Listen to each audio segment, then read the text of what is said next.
Assalamualaikum warahmatullahi wabarakatuh. Ya ayyuhatulab, kaifa halukum jami'an fi hadhil fursah sanata'allamu 'anil mabni wal mu'rab. Pada pertemuan kali ini masih di bab kedua, di sub bab keempat kita akan mempelajari tentang mabni dan mu'rab.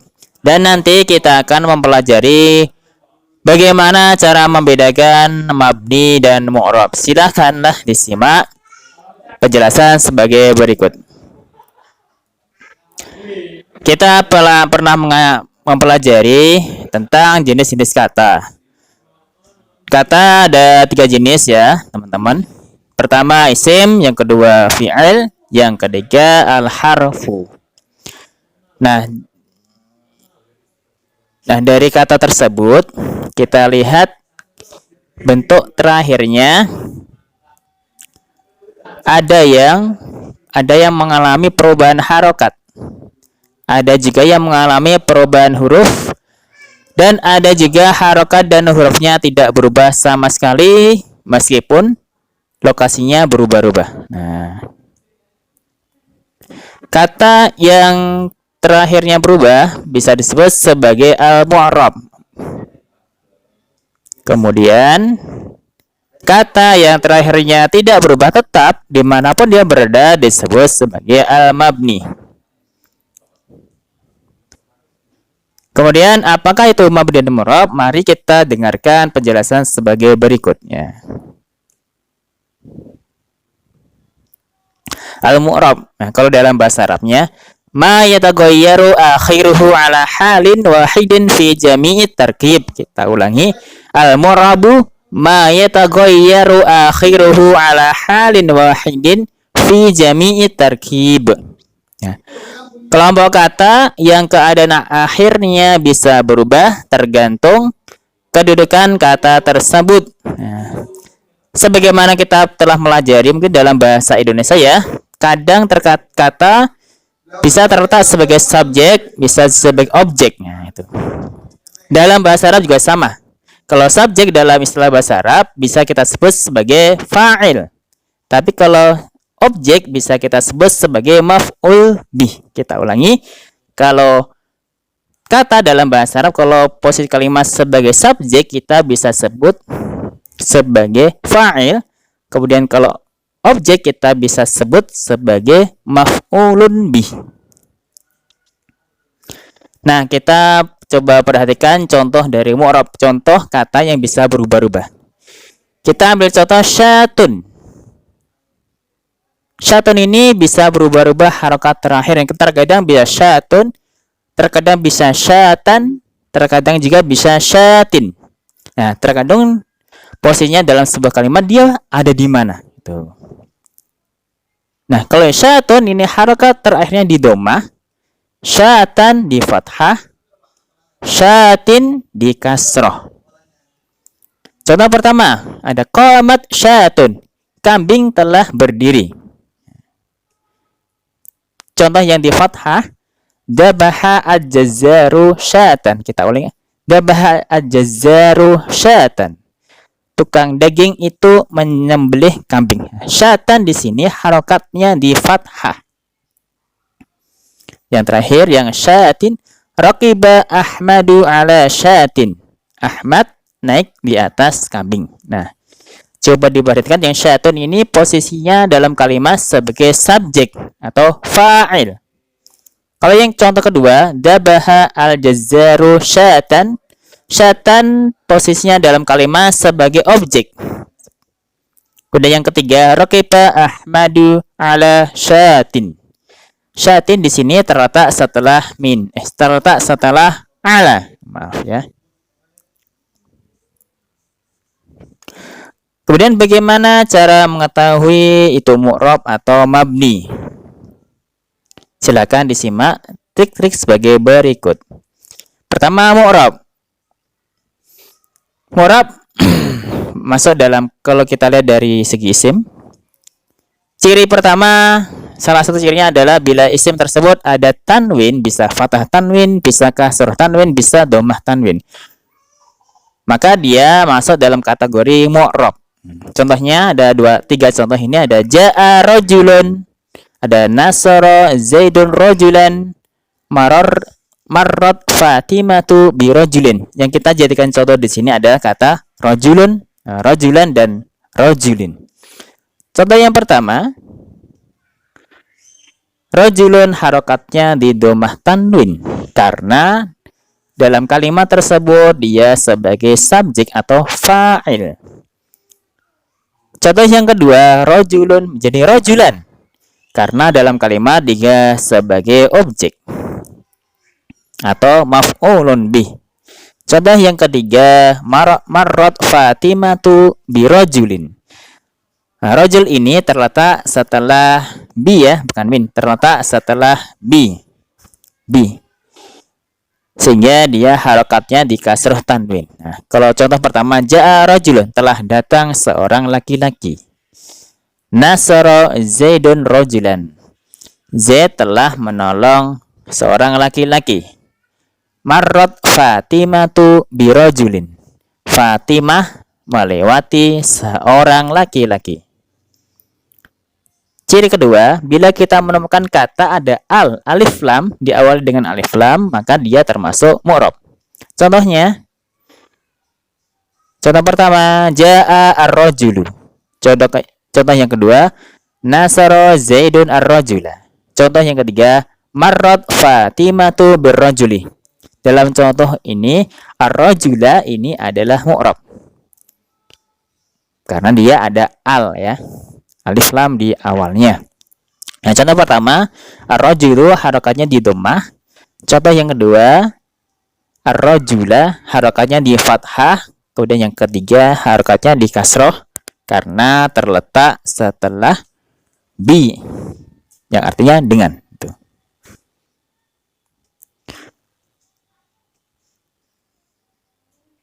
Nah, itu birrajuli. Kecuali bila kita menemukan ada alladzi, alladzina, allati. Nah, di sini meskipun ada alif lam, dia tidak termasuk mu'rab, tapi dia masuk kategori al-mabni. Nah, yang berubah harokatnya atau mu'rab ya.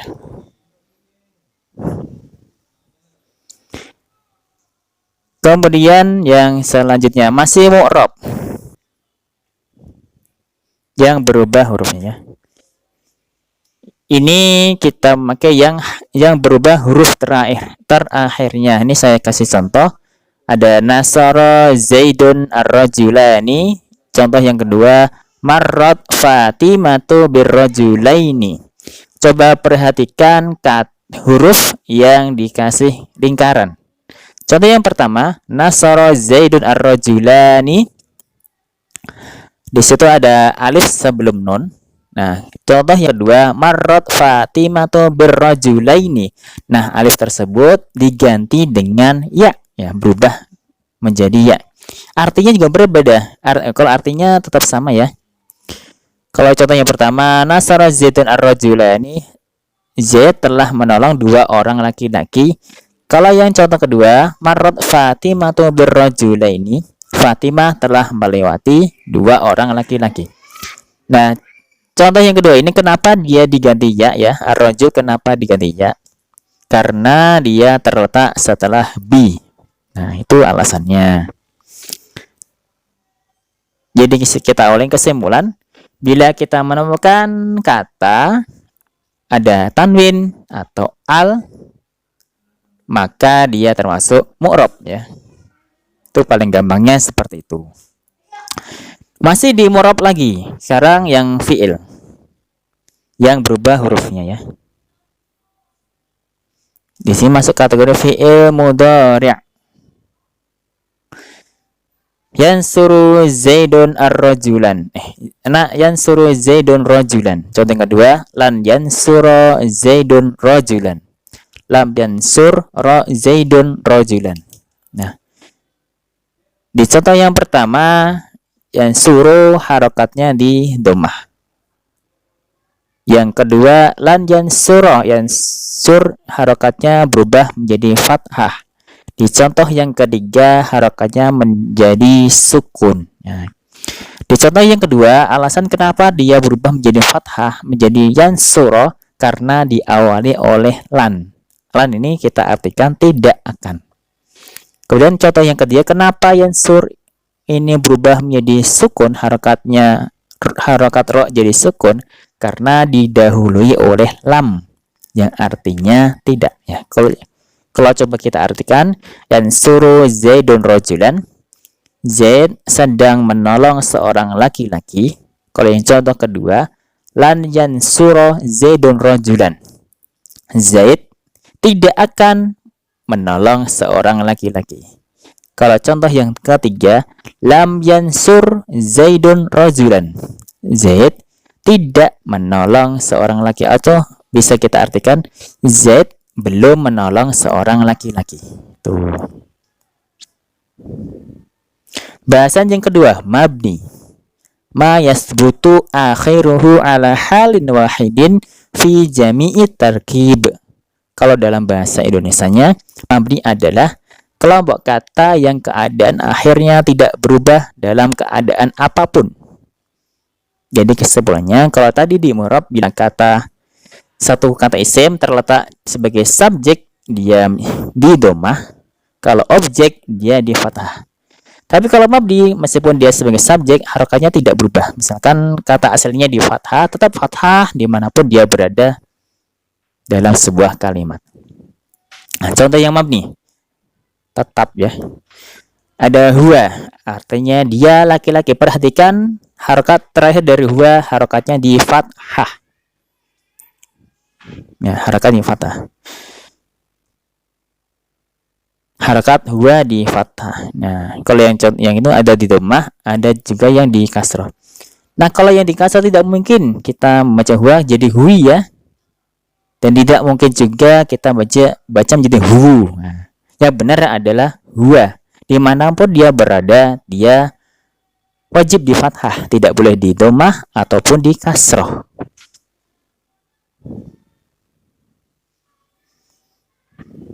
Ini kalau contoh dalam sebuah kalimat, huwa, huwa, huwa. Di 3 tempat dia tetap di fathah harokat terakhirnya. Contoh yang pertama, nah, huwa talibun, dia seorang siswa. Contoh yang kedua, hal huwa katibun, nah, apakah dia seorang penulis? Nah, huwa ini tetap di fathah ya. Contoh yang ketiga, min huwa, tetap di fathah meskipun dia terletak setelah min. Dan mohon maaf, ini saya kasih contoh mungkin agak aneh ya bagi yang telah mempelajarinya.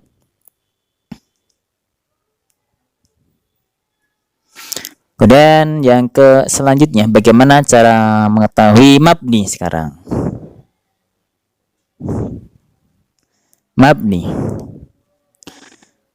Ciri-cirinya bila kita menemukan ada dhamir atau kata ganti orang, apa saja itu yang termasuk al-dhamir atau kata ganti orang? Pertama ada huwa, huma, hum, ya, huma, hunna, anta, antuma, antum, anti, antuma, antunna, ana, nahnu. Nah, contoh ini ada termasuk dhamir atau kata ganti orang.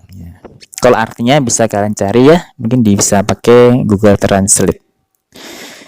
Yang kedua, al-isyarah. Bila kita menemukan ada isyarah atau kata tunjuk, maka dia termasuk mabni. Yang termasuk dalam kategori kata tunjuk, nah, ada hada, hadihi, zalika, tilka, ulaika, haulai.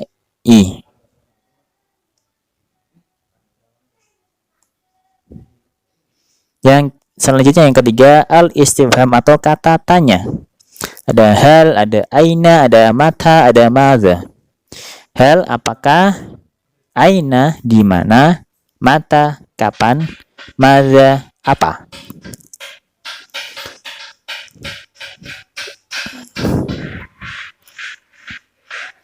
Nah, sekarang al-harfu atau kata sambung yang ciri keempat.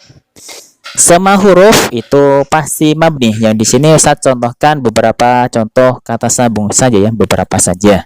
Ada min, ila, an, ala, fi, rubah, ba, kaf, lam. Min dari, ila, ke, an dari atau tentang, ala di atas, fi di dalam, rubah barangkali, bi dengan ka, seperti la, bisa juga sepertinya untuk, la untuk.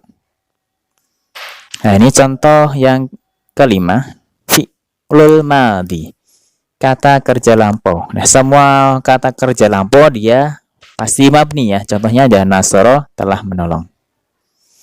Yang keenam, fi'lul amri, semua kata kerja perintah dia termasuk mabni, ada unsur tolonglah.